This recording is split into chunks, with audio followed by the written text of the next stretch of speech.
Aleluia. Pode voltar no verso 1. Queridos, então, nesse segundo dia desta série, eu vou passar para vocês um segundo princípio importantíssimo para que você possa, de alguma forma, terminar o teu 2024 diferente de como você terminou 2023. E aqui em João capítulo 5, você percebe comigo que esse texto, ele começa falando de uma festa dos judeus, uma festa que não é especificada pelo apóstolo e que nós não podemos saber ao certo qual é, mas provavelmente seja a festa dos tabernáculos, uma das três grandes festas do ano, do calendário judaico, ainda comemorada hoje. Ela tem a duração de 8 dias e ela celebra a fidelidade de Deus para com o seu povo, quando o seu povo peregrinava no deserto, morando em cabanas. Essa festa dos judeus, que João começa falando no verso 1, em Jerusalém, ela é uma festa que movimentava a cidade de uma maneira extraordinária. Judeus peregrinos saíam de todas as partes do mundo romano e parto da época para se reunir em Jerusalém, e ainda hoje é assim. Se você fizer uma caravana comigo, nós fomos para Jerusalém, para Israel, nós veremos esta festa dos tabernáculos acontecendo lá, onde pessoas do mundo inteiro se reúnem em Jerusalém, ainda hoje, até hoje os judeus fazem isso, e eles constroem cabanas com ramos de oliveira, ou coisas do tipo, para celebrar a fidelidade de Deus. Jesus, ele então sobe a Jerusalém a fim de participar dessa festa. Aqui você percebe o verbo que é usado aqui, o verbo subir. Aqui é um sinal da exatidão do texto bíblico, exatidão de natureza geográfica. Jerusalém, você sobe. Ou seja, João é muito exato, e a Bíblia como um todo, ela é muito exata nas informações que ela nos dá. Informações de natureza histórica, geográfica, cultural, social.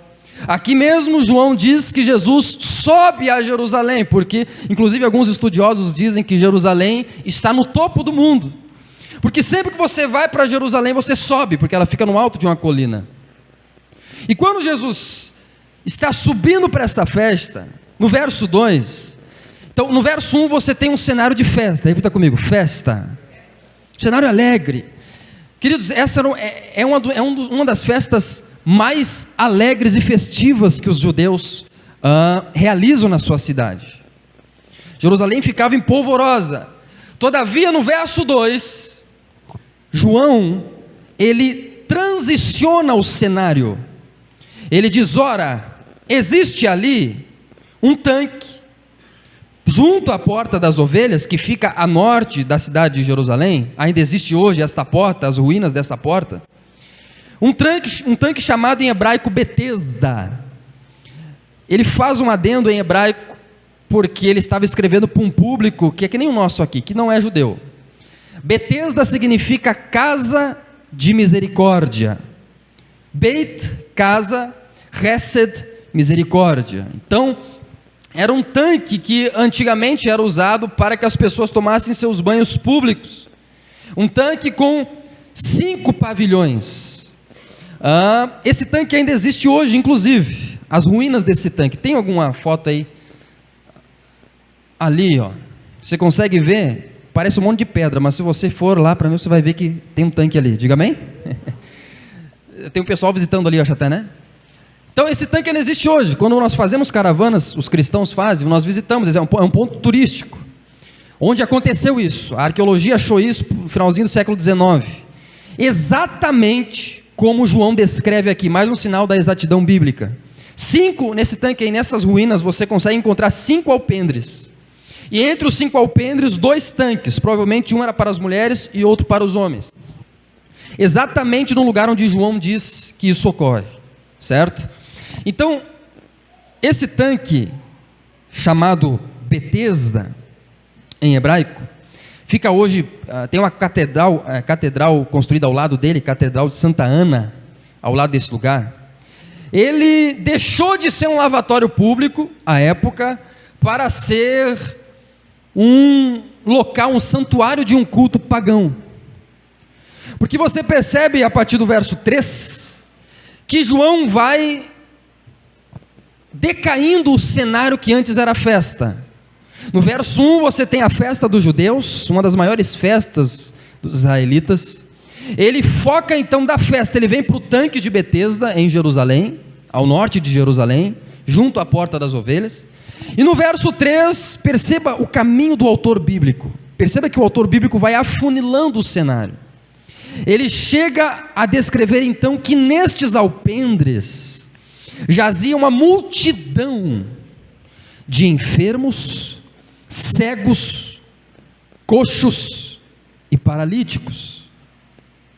E o que eles estavam fazendo ali, pastor? Verso 4. Um copista adicionou um comentário dizendo: esperando que se movesse a água, porquanto, de acordo com a crença da época, um anjo descia agitando a água, e o primeiro que entrava, uma vez agitada a água, sarava de qualquer doença que tivesse. Isso provavelmente não acontecia. Na tua Bíblia, provavelmente tem esse texto, esse versículo está entre chaves. Por quê? Porque os editores indicando para você, né, ou tem um asterisco, algum comentário, eles estão indicando para você que esse trecho, ele não está nos manuscritos bíblicos mais antigos. Então, provavelmente um copista posterior adicionou esse trecho aí, para explicar para nós por que tinha uma multidão de gente doente naquele local. Mais um sinal da confirmação e da exatidão bíblica. Até mesmo nas pequenas alterações, você tem a sinalização. Aqui não consta nos manuscritos mais antigos. Eu estou sendo um pouquinho mais detalhado hoje, que a gente teve essa semana uma aula sobre bibliologia. Quem estava aqui, diga amém? Os irmãos aí? Foi forte, né? Da onde veio a Bíblia? Como a Bíblia chegou até nós? Então, estou dando mais sendo um pouquinho técnico, mas eu já vou chegar para o teu dia a dia, já vou trazer uma lição para o teu coração. Então, o povo acreditava que descia um anjo e movia as águas. Na verdade, em 1896, arqueólogos católicos descobriram que embaixo desse tanque tinha uma fissura que fazia as águas borbulharem e liberavam sais minerais ali. E as pessoas da época acreditavam que saíam curadas, mas elas entravam ali, pegavam aqueles sais e davam um relaxamento, né? E as pessoas tinham essa religião. E aqui é algo importante que você tem que começar a prestar atenção. Era a religião do lugar, era a crença do local. Talvez isso não acontecia, eles adoravam um deus pagão aí chamado Asclepe, um deus grego, o deus da medicina. Até hoje ele é simbolizado pela serpente, pelos médicos, pelo curso de medicina. O deus Asclepio. Então, essas pessoas tinham essa crença, tinham essa religião. E aqui eu já quero, queridos, fazer no mínimo 5 observações a respeito desse cenário. Então eu fiz um contexto para que você pudesse entrar no texto comigo e entender esse texto. Agora vamos fazer algumas observações gerais que nós podemos aprender a respeito deste ensino. Porque a Bíblia não é um livro que foi escrito há 2000 anos atrás e fica lá, não. Ela é um livro que é aplicável ao nosso dia a dia hoje. A tua segunda amanhã, a tua terça, a tua quarta. Dizia Billy Graham, né? Que a Bíblia é mais atual que o jornal de amanhã. Então, primeira observação que eu quero fazer aos irmãos a respeito do tanque de Betesda. Esse tanque representa o estado da humanidade pós-queda adâmica. No verso de número 3, nós entendemos que ali jazia uma multidão de pessoas enfermas, cegas, paralíticas e doentes. E esse tanque é um retrato muito especial da nossa sociedade ainda hoje.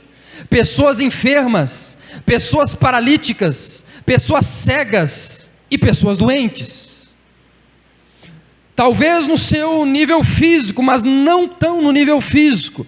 Pós-pandemia, pós-2020, quem lida com a área da saúde, ou eu que estou lidando aqui com as pessoas no dia a dia, percebo um crescimento de pessoas me buscando um gabinete pastoral com mazelas e doenças de natureza emocional.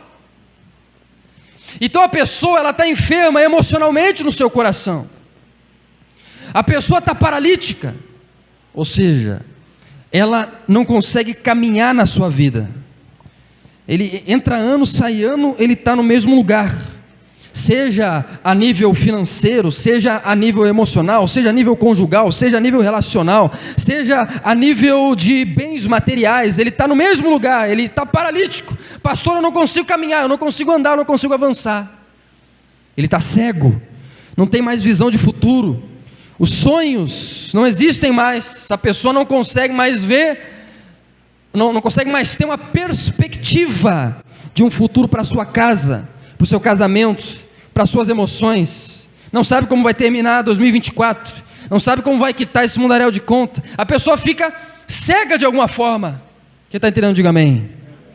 Doente, e isso é um retrato, esse tanque cheio de gente doente, de gente arrastada, de gente paralítica, de gente perdida na angústia, perdida na depressão, perdida na ansiedade, perdida na SPA, na síndrome do pensamento acelerado, perdida nos pensamentos intrusivos, perdida nos seus pensamentos autodestrutivos. Esse retrato deste tanque de pessoas enfermas e doentes e se arrastando pelo chão da vida, é um retrato da nossa sociedade atual, e é um retrato da sociedade pós-queda adâmica. Deus não criou um mundo assim. Deus não criou um mundo com ansiedade, com depressão. Deus não criou um mundo com mazelas, com Covid-19. Todavia, Adão cai, Adão peca. E quando Adão peca, o que entra no mundo? Diga, a morte. Romanos capítulo 6, verso 23, diz que o salário do pecado é a... Romanos capítulo 3, verso 23, diz que todos pecaram e todos estão destituídos da glória de Deus. Então a morte entra quando Adão peca, e aí a morte começa a operar na vida das pessoas. Agora, enquanto você está sentado e me ouvindo, a morte está operando no teu corpo. Você está envelhecendo, as dores estão aparecendo, os cabelos estão embranquecendo, diga amém. Não é assim? A morte está operando, você está envelhecendo. O teu envelhecer é um sinal da morte que está operando nos teus membros. Emocionalmente, talvez você esteja também com a morte operando nas tuas emoções. A alegria que você tinha quando adolescente não tem mais. A alegria que tinha quando era criança não tem mais. Conforme a vida foi passando, relacionamentos foram indo, a destrutividade e a morte foi operando nas tuas emoções até que você se encontra num estado de colapso emocional. A morte vai operando no teu casamento, a morte vai operando na tua família, a morte vai operando nos filhos. Então isso é resultado do pecado de Adão, e Jesus encontra essas pessoas ali num estado de morte, assim como eu encontrei esse bairro há 3 anos atrás. Pessoas longe de Deus, pessoas arrastadas na vida, pessoas paralíticas, mas que depois que foram encontradas por Jesus, começaram a caminhar na sua vida, porque tiveram transformação de vida. Por isso que depois de 3 anos você está aqui sentado. Um segundo ponto é que esse tanque, primeiro, ele é um retrato da sociedade enferma. Segundo, ele é um retrato da sociedade nas suas mais variadas religiões e crenças. Não é à toa que eu vim falar para você de arqueólogo, de tanque, vim dar informações históricas. Eu não faço à toa isso, não. Tem um propósito. Eu quis mostrar para você que o pessoal daquela época estava ali, no verso 4, porque eles acreditavam que um anjo ia descer, ia mover as águas ali, e o primeiro que entrasse ia ser curado. Diga comigo, a religião do lugar. O mundo hoje, ele não só apenas está enfermo, como as pessoas, elas com o passar do tempo na história da humanidade, começaram a orquestrar as mais variadas formas de aplacar a sua doença, e aplacar a sua ansiedade, e aplacar as suas mazelas, e aplacar os seus temores, através das religiões. Então você tem o espiritismo, tem o catolicismo, tem o budismo, tem o zoroastrismo, você tem o confucionismo, você tem o evangelicalismo, você tem a igreja protestante, você tem o candomblé, você tem as religiões afrodescendentes, você tem várias expressões do coração humano em busca de esperança. As pessoas estavam ali porque elas tinham uma religião, uma crença. Eu creio, pastor. Eu creio que vai vir um anjo, em algum momento a minha vida vai mudar. Eu vou nessa religião porque eu creio que aqui eu posso de alguma forma me ligar ao transcendente. E o mundo pós-moderno, ele está caminhando para isso. As pessoas estão cada vez mais religiosas. Você sentado aqui é um sinal disso. Talvez há 10 anos atrás você nunca imaginava que sairia num domingo de calor para ir numa igreja. Mas você percebe que você está aqui. Por quê? Porque existe no coração humano, de acordo com Eclesiastes 4, um desejo, um anseio, que as faculdades ateístas jamais poderão bloquear, que é o anseio do coração humano em se ligar com algo que vai além desta vida. Uma esperança que vai além das promessas falsas dos políticos. Uma esperança que vai além das manobras falcatruas dos pastores. Uma esperança que vai além das promessas feitas por homens. Uma esperança que está em Deus. Então, o mundo produz não só doenças, mas você também está à procura de alguma esperança, de algo que te dê luz. Você percebe a destrutividade nas tuas relações interpessoais, a destrutividade no teu interior, no teu eu, algo que só você e Deus sabe o que se passa aí dentro, algo que só você e Deus sabe o que se passa quando você está sozinho, uma destrutividade no teu interior. E não somente isso, mas você percebe um anseio por esperança. Uma terceira lição deste tanque é que ele é uma prova de que a religião sem a presença de Jesus é ineficaz. E aqui eu preciso que você preste atenção. Toda a religião na qual Jesus não está presente jamais poderá curar as pessoas de suas mazelas. Porque aquelas pessoas aqui, depois ele vai falar, tinha um homem ali há 38 anos esperando a sua cura.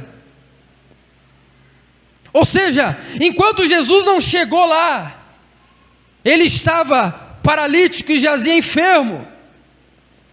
Toda expressão religiosa que Jesus não está presente, ela jamais será eficaz na sua vida. E aqui pode ser igreja. Se Jesus não estiver presente nessa igreja, querido, pode ser um culto maravilhoso, pastor poderoso, igreja maravilhosa. Se Jesus não estiver presente, a tua vida não vai mudar.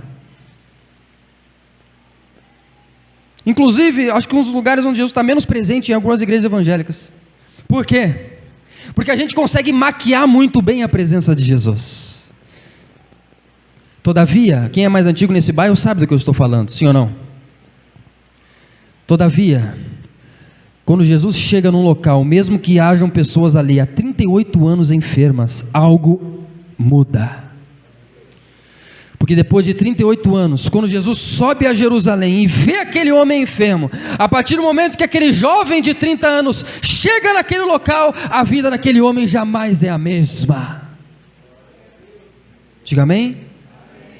Por quê? Porque Jesus se fez presente. Um jovem de 30 anos. Deus costuma fazer essas coisas para tentar às vezes bloquear a nossa mente racional. Diga aleluia. Amém? Às vezes ele quer inverter, entendeu? Então ele bota um pastor jovem, ele bota uma igreja, diga amém?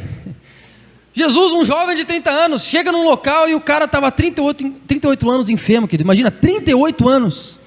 É mais do que a média do que as pessoas daquela época viviam. As pessoas não viviam 38 anos, a maioria. A população morria antes disso, por causa da escassez médica, da carência da medicina. Então esse homem já estava mais que uma vida enfermo, esperando o movimento das águas, até que Jesus chega naquele local e a vida daquele homem jamais é a mesma. Eu quero te dizer, Jesus está presente nesse local nessa noite, porque Ele prometeu que estaria onde estivessem 2 ou 3 reunidos no nome dEle. E se você tiver o coração sincero como esse homem, você pode voltar para a tua casa hoje transformado em nome de Jesus, porque Jesus está aqui. Diga amém? Ele não está apático, não. Olha comigo um detalhe aqui, no versículo de número 6. Jesus, vendo, diga vendo. Esse verbo é importante, tem que destacar na tua Bíblia. Jesus ele entra num ambiente de festa, mas em primeiro lugar, olha para onde ele vai, olha a trajetória de Jesus. Ele não vai para o lugar da festa, mas ele vai para a casa de misericórdia, onde jaziam os doentes. Ou seja, enquanto o povo estava festejando, Jesus estava com os aflitos. Enquanto o povo achava que estava bem no pecado, Jesus estava com os necessitados. Enquanto o povo estava na alegria e no prazer daquilo que eles poderiam dar para Deus, Jesus estava com aquela mulher que não via esperança para o seu casamento, com aquele homem que se arrastava na sua vida, que estava aflito, que estava cansado. Por quê? Porque Jesus está do lado de todo aquele que sofre, enquanto aqueles que acreditam que estão bem estão fazendo festa. Você está sofrendo em alguma área da tua vida? Eu quero te dizer, Jesus está te vendo. Olha o que diz ali, vendo. Diga, Jesus me vê quando ninguém mais me vê. Jesus vê o teu choro.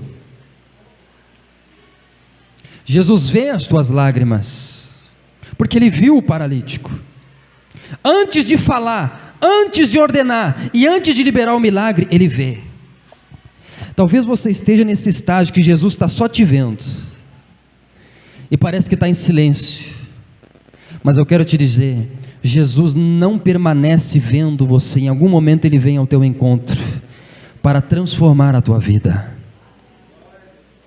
Em 2015, de repente Ele estava te vendo. 2020, 2021, 2010. De repente essa semana Ele estava te vendo, e hoje Ele te trouxe a esse lugar, porque Ele vê a tua dor. Quando ninguém mais estiver te vendo, eu quero liberar uma palavra ao teu coração nessa noite. Saiba e lembre da voz desse jovem e pequeno pastor dessa igreja: Jesus vê a tua dor, quando ninguém mais vê.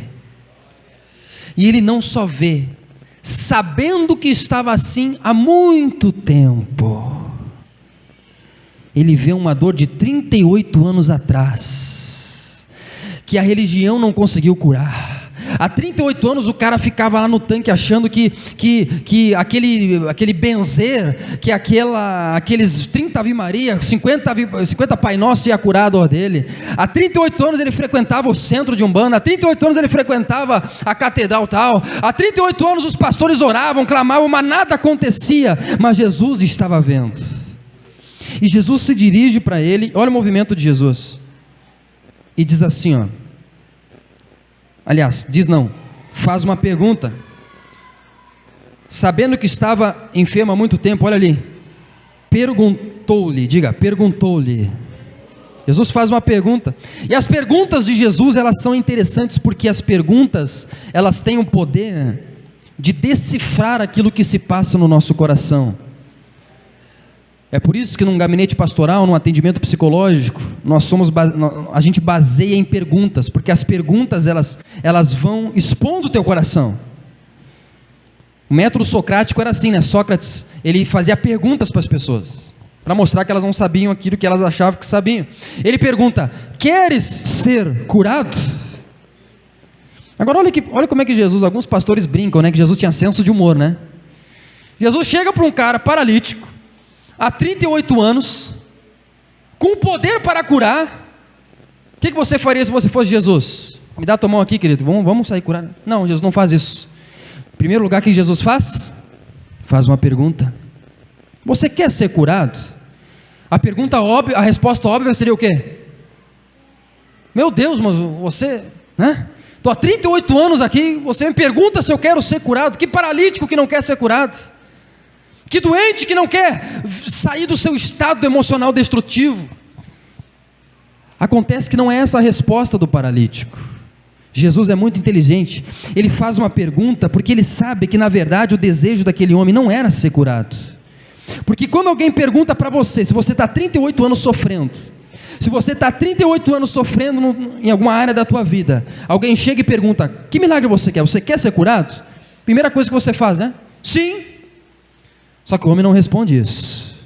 Perceba comigo no texto. O homem responde outra coisa lá. Ele sai falando assim, ó: Senhor, não tenho ninguém que me ponha no tanque quando a água é agitada. Olha só, sai lá no, né? Tá lá no Tancredo, sai lá em Camobila.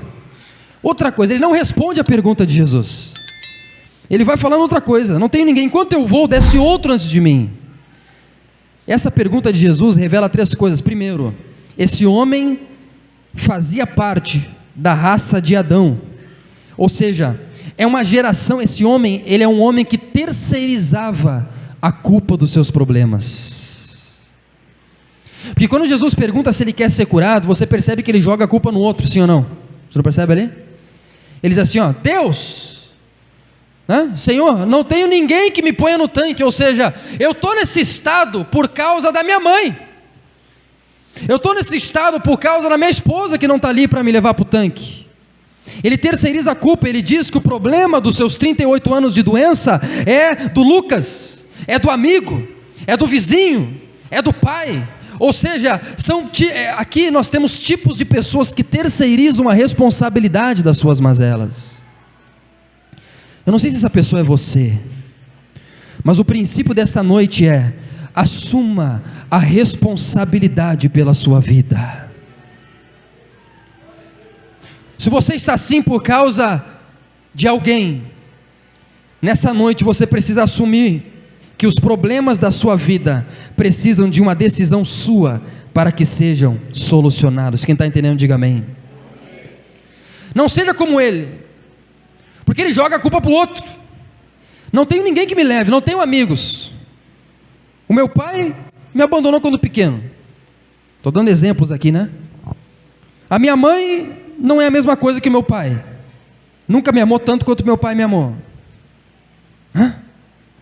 Os meus amigos, eu não sou bom, nunca fui bom, pastor, de estabelecer amizades verdadeiras e reais. Não tenho amigos. Então eu estou aqui há 38 anos nessa miséria por causa do marido, por causa dos filhos, por causa do antigo líder que eu tinha, do antigo pastor, da antiga igreja, do antigo ministério, por causa do fulano, do ciclano, do beltrano, ou seja, terceirização de culpa, terceirização de responsabilidade dos seus dilemas, dos seus conflitos, dos seus problemas. A terceirização da culpa nunca vai te levar a lugar nenhum.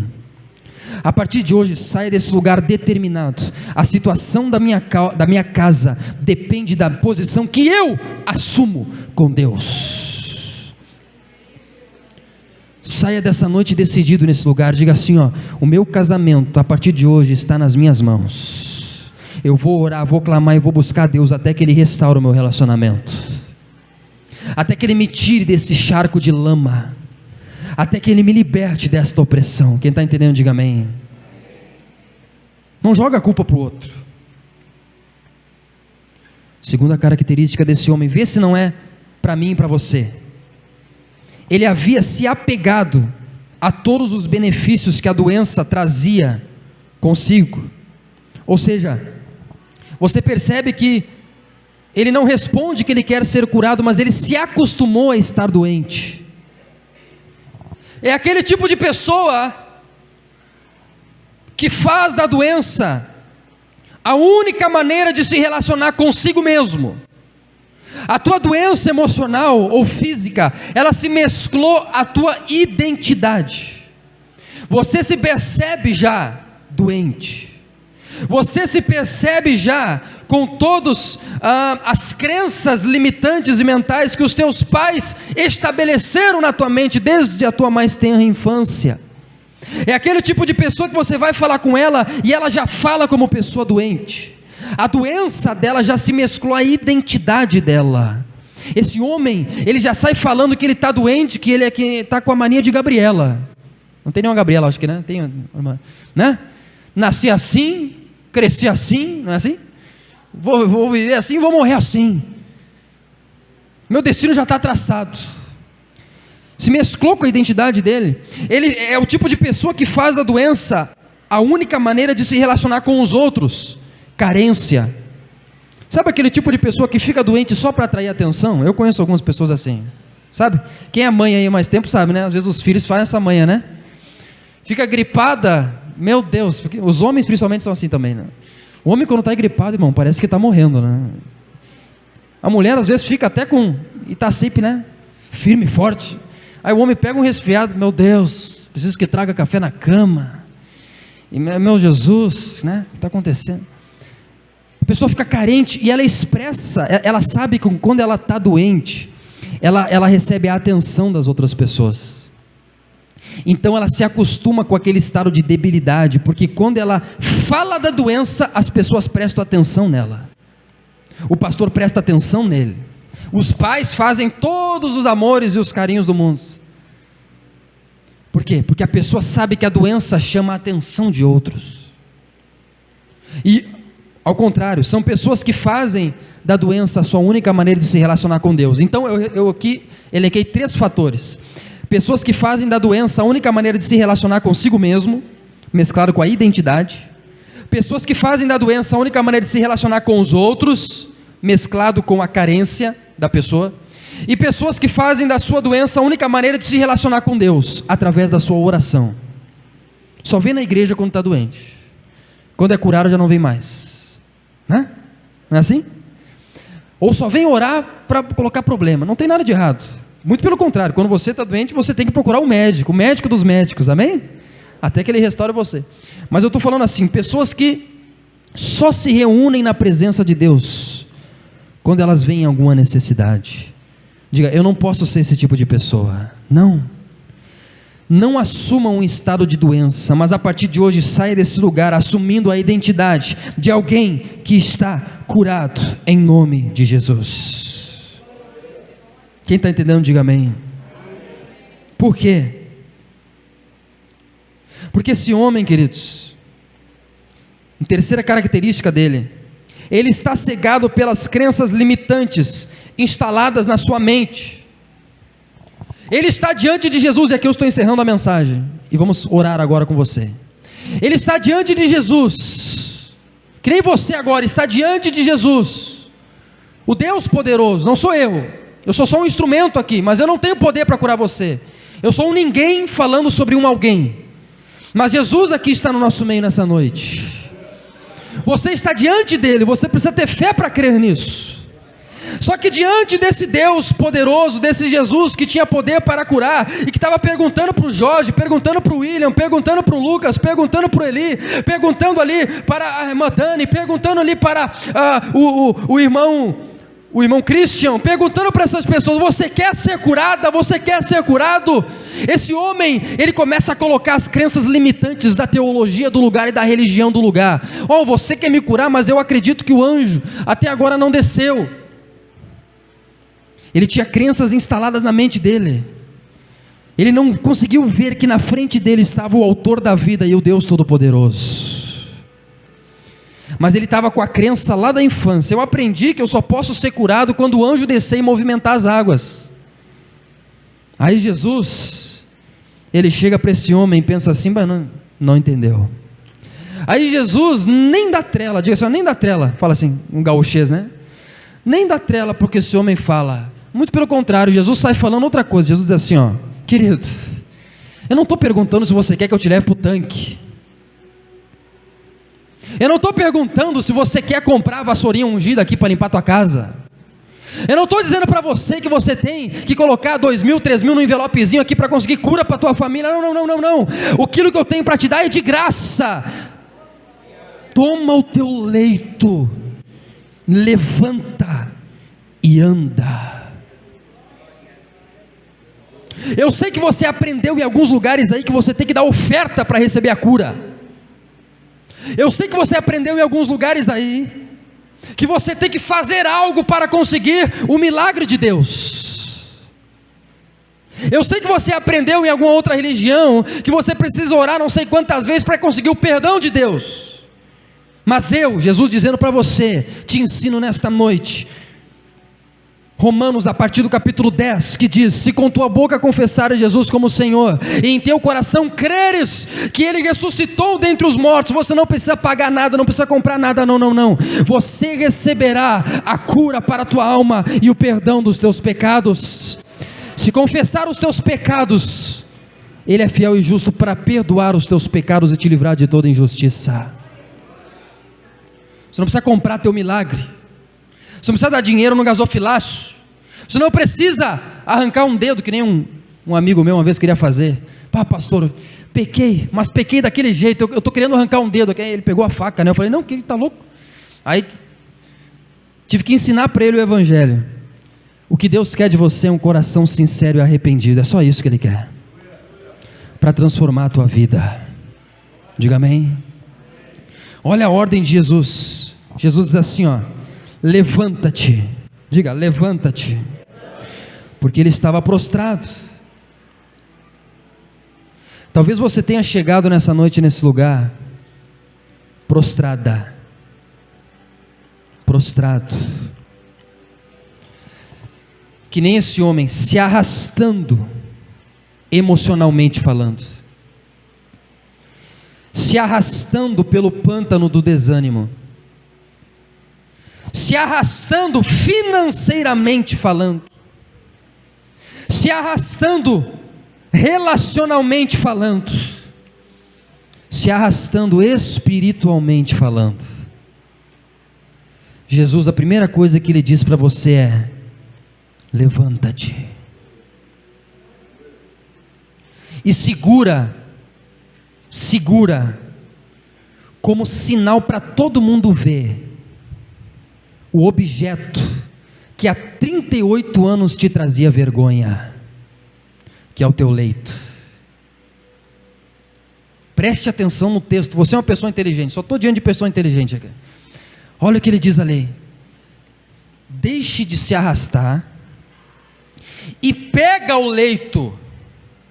Esse local onde há 38 anos você tem sofrido, esta área da tua vida, e aqui eu já elenquei em várias: é a área conjugal, é a área familiar. Que área é esta? É a área ministerial, é a área de igreja, é a área espiritual, é a área financeira. Esse local da tua vida, esta área que há 38 anos você tem se arrastado pelo chão da vida, essa área é a área onde Deus vai fazer e usar para te mostrar o teu milagre. Toma o teu leito. E o que ele diz ali? Anda.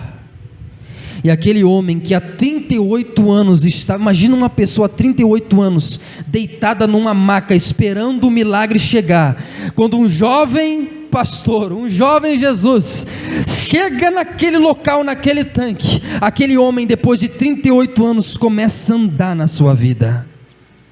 E há 38 anos ele esperava o milagre urgente, a vitória, o anjo descer, o cajado da bênção, a vassourinha ungida, né? Eu brinco, né? A casinha ungida, o chaveiro ungido, não sei o que ungido, é tudo ungido hoje. O feijão ungido, né?